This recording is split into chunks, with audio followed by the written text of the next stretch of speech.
시청자 여러분 안녕하십니까? 뉴스 특집 사회를 맡은 송진순입니다. 추석 연휴가 시작되었습니다. 코로나19로 우리 모두 어려움을 겪고 있지만 오랜만에 가족을 만나는 기쁨은 어디에도 비할 수가 없죠. 가족과 함께 즐거운 추석 보내시기 바랍니다. CBS는 추석을 맞아 뉴스 특집을 준비했습니다. 모든 사람과 소통할 수 있는 교회, 누구나 부담 없이 찾아올 수 있는 교회, 어떤 사람이든 환영할 수 있는 교회, 우리에게는 불가능한 것일까요? 오늘 이런 이야기를 나누기 위해 저를 포함한 젊은 신학자 3명이 모였습니다. 소개부터 해드리죠. 제 오른쪽에 앉아 계신 분이 명지대학교 손승호 교수님이십니다. 안녕하세요. 안녕하세요. 제 왼쪽에 앉아 계신 분이 성공회대학교 김한나 교수님이십니다. 안녕하세요. 안녕하세요. 저는 사회를 맡은 이화여자 대학교 송진순입니다. 사실 저도 젊은 신학자라고 볼 수 있는데요. 사회를 맡아서 부담스럽습니다. 사회자라고 생각하기보다는 함께 이야기를 나누는 패널이라고 생각하셔도 좋겠습니다. 자, 이제 본격적으로 이야기를 시작해 보겠습니다. 먼저 우리 이 이야기부터 해볼까요? 두 분께 질문 드리겠습니다. 한국 사회에서 교회 위상이나 신뢰도는 어떻다라고 생각하시나요? 저부터 하나요? 네, 말씀 주세요. 네. 그러니까 이렇게 생각해 보면 좋을 것 같아요. 제가 요즘 새로 만나는 분들이 되게 많아요. 그러니까 그동안은 뭐 겪어보지 못했던 분야의 사람들 많이 만나는데 이분들이 다 종교가 있단 말이죠. 그렇죠. 예, 근데 개신교인들이 자기를 소개할 때랑 천주교나 불교 신자분들이 자기를 소개할 때 말이 좀 달라요. 그러니까 천주교 신자분들은 저 성당 다녀요 이렇게 얘기하시는데 개신교 분들은 제가 싫은 교회 다녀요 이렇게 말씀하세요. 그러니까 그냥 나는 어떤 종교를 갖고 있다라는 말이랑 내가 싫은 어떤 종교를 갖고 있다라는 말의 차이는 큰 것 같아요. 네, 맞습니다. 예. 그렇게 보면 지금 개신교 신자분들이 내가 개신교 신자라는 거를 조금은 부끄러워하시는 거니까 뭐 위상, 신뢰도 이런 것에 대해서는 뭐 굳이 말할 필요가 있나 싶어요. 네, 김한나 교수님은 어떻게 생각하세요? 기독교 정신이 오른손이 하는 일을 왼손이 모르게 하라는 그런 예수님의 가르침에 따라 행해지고 있기 때문에 아무래도 그런 일들은 가시적으로 드러나긴 어려운 것 같고요. 대신 일부 한국교회에서 일어나고 있는 병폐나 다양한 사건, 사고는 좀 더 가시적으로 기사화돼서 알려지는 경우가 많은 것 같습니다. 그래서 이러한 사건들이 계속 반복되고 누적되면서 한국 교회에 대한 신뢰도가 많이 하락하고 있다는 생각이 들었습니다. 네, 맞습니다. 교수님께서 한국교회 신뢰도가 하락한 얘기를 해주셨는데요. 연결해서 한국교회 신뢰도가 하락한 이유는 여러 가지가 있을 것 같습니다. 그것은 아마도 오랜 시간 동안 한국교회 자체의 문제이자 병폐라고 할 수 있을 텐데요. 그중에 가장 큰 원인은 무엇이라고 생각하고 판단하시나요? 첫 번째는 교회의 극단적인 양극화라고 볼 수 있습니다. 그래서 교회가 양극화되다 보니까 분파주의나 계파주의로 인해서 교회가 하나 되지 못하는 모습들을 많이 보이고 있고요. 예수님께서 돌아가시기 전에 드렸던 기도를 보면 우리가 하나됨으로써 세상이 예수님을 알게 되기를 원한다라고 기도를 하셨는데 세상의 빛이 되어야 될 교회가 서로 분열하고 다투는 그러한 모습을 보임으로써 선교의 가능성을 많은 부분 상실하고 있다고 생각합니다. 그리고 두 번째는 성도의 일상과 영성의 분리라고 볼 수 있는데요. 이건 대표적으로 이제 철학의 한 사조인 이원론의 영향을 많이 받았다고 생각합니다.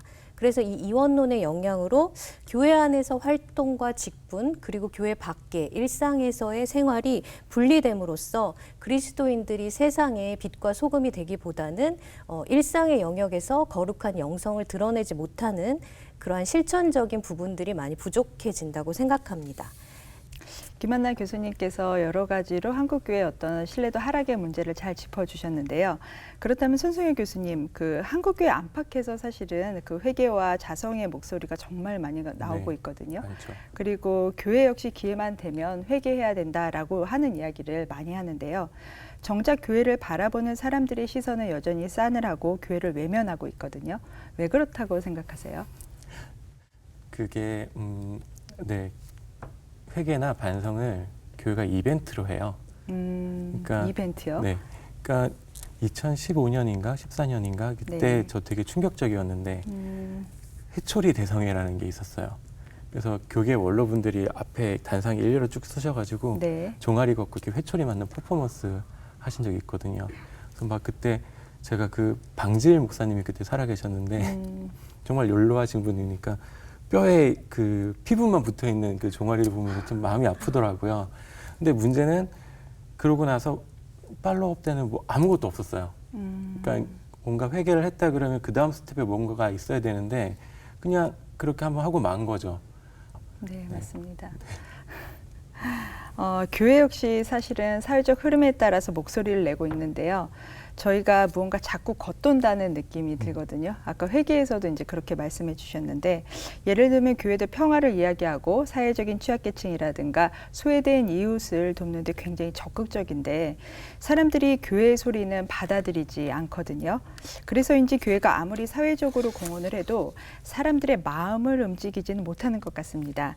단순히 홍보를 잘하고 못하고의 문제는 아닌 것 같고요. 이 점에 대해서는 어떻게 보시나요? 네. 저는 이 문제를 피상적인 접근이 아닌 본질적인 부분에서 원인을 성찰해 봐야 된다고 생각합니다. 그래서 교회 안에 팽배한 율법주의의 문제가 예수님의 시대뿐만 아니라 현실의 교회에서도 다양한 문제점들을 양산하고 있다고 생각합니다. 이것은 양극단의 교회에서 동일하게 나타나고 있는데요.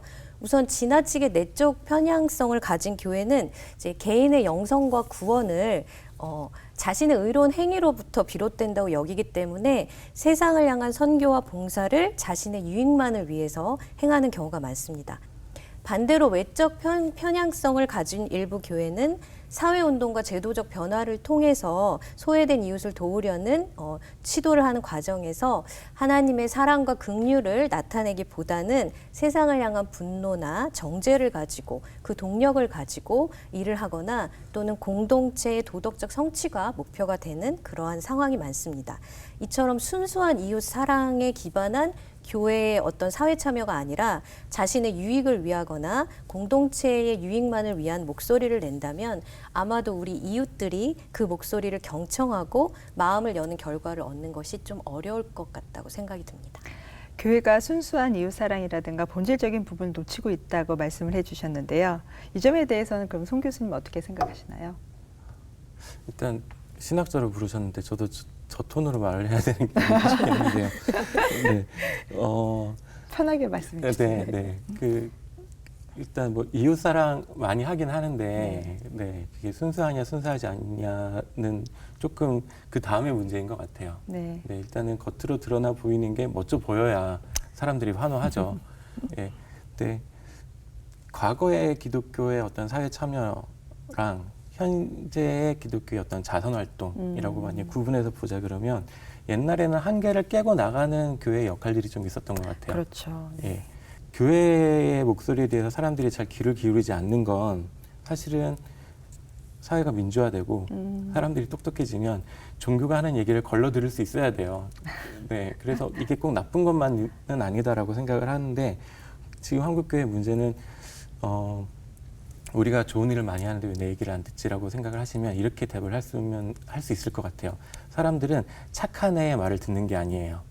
지혜로운 사람의 말을 듣는 거죠. 네. 근데 한국교회가 지금 조금 그 반지성적인 모습을 많이 보여왔단 말이죠. 예, 예를 들면 백신을 맞으면 몸에 칩이 심겨요. 라던가 예배 드릴 때는 하늘에서 맑은 공기가 내려오는데 왜 마스크를 벗냐 이런 설교가 이제 여과 없이 바깥으로 나갔을 때 예, 사람들이 교회의 이야기를 귀를 기울일 필요가 없는 거죠.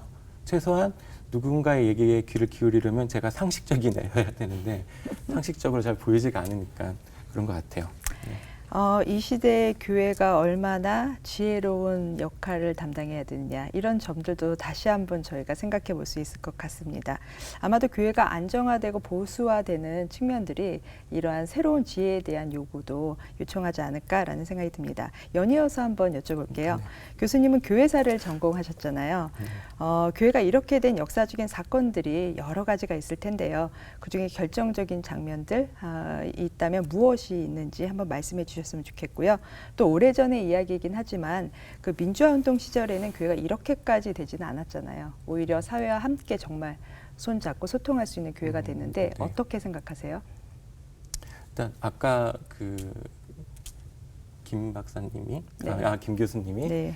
그 네 가지 뭐 문제점 얘기해 주셨잖아요. 네. 뭐 양극화되었고 선악이 뭐 교회와 세가가 분리되어 있고. 근데 그 비판이 요즘 들어 나온 건 아니거든요. 그렇죠. 예. 제가 아는 문서상에 드러나는 거는 1917년에 춘원 이강수가 그 금일 조선 야소교회의 결점이라는 글을 쓰면서 네. 미신적이고 계급적이고 성과 속이 너무 이원화되어 있고 뭐 이런 얘기들을 했어요. 그러니까 한국교회가 110년, 120년 같은 비판을 듣고 있는데 안 바뀌는 거죠. 그렇죠. 네. 그리고 그러니까 우리가 너무 과거에 대해서 좋게 생각하는 것도 좀 경계를 해야 될 것 같아요. 그러니까 민주화 때는 좋았다라고는 얘기할 수도 있지만 그 예를 들면 1970년에 전태일 사건이 나고 교회 청년들이 되게 정치적인 각성을 했어요. 그다음에 71년 부활절을 맞이해서 서울에 있는 지역의 교회 청년들이 그 부활절을 맞이하는 우리의 자세라고 성명을 발표하거든요. 네. 근데 거기서 뭐라 그러냐면 야 우리가 기성교회를 비판하다 지쳤다. 이제 그래서 우리는 말 안 할란다 교회에 대해서 이런 얘기를 해요. 그러면서 교회야말로 예수를 지키는 로마 병사다 이렇게 성명을 발표하거든요. 네네. 그러니까 그때라고 해서 다 좋았던 건 아닌 거죠. 그렇죠. 예. 다만 지금이 그때보다 더 안 좋을 뿐인 거예요. 네. 네. 그 결정적인 사건들이 있다고 한다면 일단은 한 세 가지 사건이 저는 제일 많이 떠오르는데 첫 번째는 89년에 있었던 한기총의 탄생이에요. 네, 맞습니다. 네. 한기총 탄생 뭐 탄생 자체를 갖고 뭐라고 얘기하기는 뭐 그렇지만 그 이후에 한기총이 사회적으로 보여줬던 여러 가지 모습들이 예, 극우화된 교회의 정치 세력화가 굉장히 두드러져 보였던 거죠.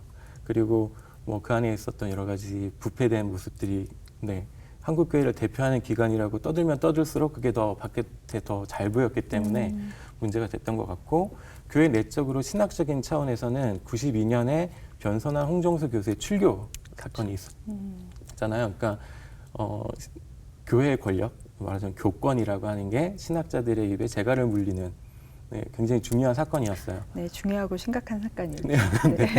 네. 그 제가 뭐 이미 한참 지났지만 한 2010 몇 년에 제가 홍정수 교수님이 그때 출교장애 때 쓰셨던 책을 봤었어요. 네. 근데 뭐가 문제가 되는지를 모르겠는 거예요. 예, 그러니까 이 뻔한 소리를 했다고 출교를 당하면 어쩌냐 싶은데, 그러니까 사실은 이게 정말 신학적인 문제였는가도 한번 돌이켜 봐야 될 것 같기는 해요. 예, 그리고 가장 그 대사회적으로 기독교 이미지를 악화시켰던 건 네, 2007년에 그 샘물교회. 네, 샘물교회 그 아프가니스탄 피랍 사건이 이제 그 이전부터 계속해서 아프간에서 뭐 인터콥이라든가 이런 단체들이 외교적 문제도 일으키고 현지 한국인들의 안전에도 위험을 끼치고 했지만 그게 잘 보도가 안 되다가 아무래도 피랍 사건이 발생하니까 크게 보도가 됐고 거기에 대해서 교회가 거짓말을 했어요. 네. 예. 그리고 안 걸리면 좋은데 또 그걸 걸렸죠. 예, 그러면서 굉장히 돌이킬 수 없는 사태까지 왔고 그 이후에 이제 뭐 우당탕 하면서 온 거죠. 예. 아, 교회가 한 세기가 넘도록 같은 비판을 듣고 있는데도 나아지지 못한다라고 하는 지점은 참 가슴 아픈 일이기도 합니다. 이 점에 대해서 김한나 교수님, 교회가 너무 많은 일에 사사건건 저희가 의견을 내려고 하는 그러한 모습들이 보이는데요. 물론 교회의 시선으로 바라보는 것도 좋지만 저희가 뭔가 교회나 목사가 정답을 제시해야 된다라고 하는 것은 좀 일종의 강박관념 같이 생각이 드는데요. 어떻게 생각하시나요? 저는 제 생각에는 이제 무슨 일이든지 강박으로 한다면은 본질적 역할을 잃어버리게 된다고 생각하거든요. 네. 그래서 오히려 성경에서는 강박이나 율법으로 하는 게 아니라 사랑으로 행해야 한다고 강조하고 있습니다. 그게 기독교의 정신이고요. 그래서 그리고 저는 오히려 기독교인들이 세상에서 벌어지고 있는 모든 일들이 결국 그것이 하나님의 역사적인 계획과 섭리 안에서 일어나고 있다고 인정하고 있다고 생각합니다. 그래서 성경은 하나님과 창조 세계 그리고 인간, 일상과 교회 안에서 일어나는 우리의 다양한 사건들에 대해서 오히려 신학적인 성찰과 관점을 제시해야 한다고 생각을 하고 있어요.